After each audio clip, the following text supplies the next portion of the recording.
Hello, I'm David Angelis, the Town of Prosper's Parks and Recreation Director, and I'm excited to welcome you to the next episode in our America 250 series, celebrating our nation's 250th birthday.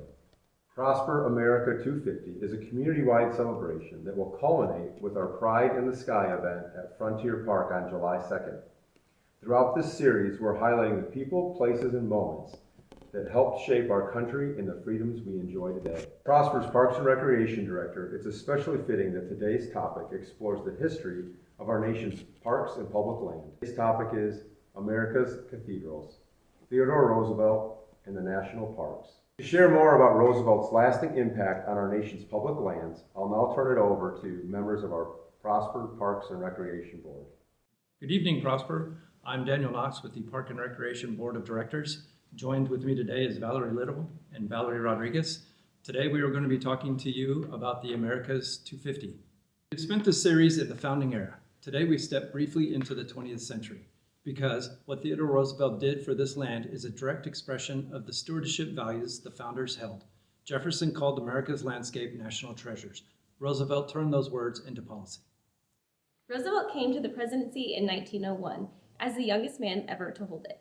Just 42 years old, a force of barely contained energy, he had spent years in the Badlands of North Dakota, riding across open country after personal tragedy. The wilderness restored him, and he was determined to protect it in return. He watched industrialization consume forests and strip mountains at a pace the land could not survive. In 7.5 years as president, Roosevelt established 150 national forests, 51 federal bird reservations, 5 national parks, 18 national monuments, and 4 game preserves, protecting roughly 230 million acres of American land. When Congress tried to block him from saving the Grand Canyon, he declared it a national monument by executive order. "Leave it as it is," he said from its rim. "The ages have been at work on it, and man can only mar it."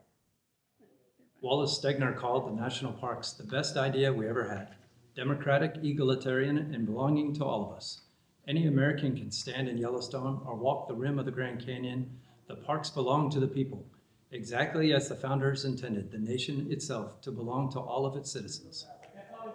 The legacy of Theodore Roosevelt can still be seen today in the parks, trails, and open space that bring communities together across America.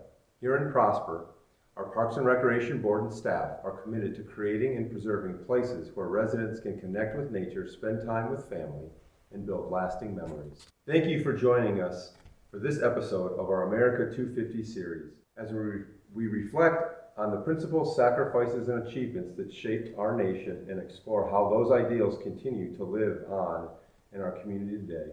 God bless you, God bless the town of Prosper, and God bless the United States of America.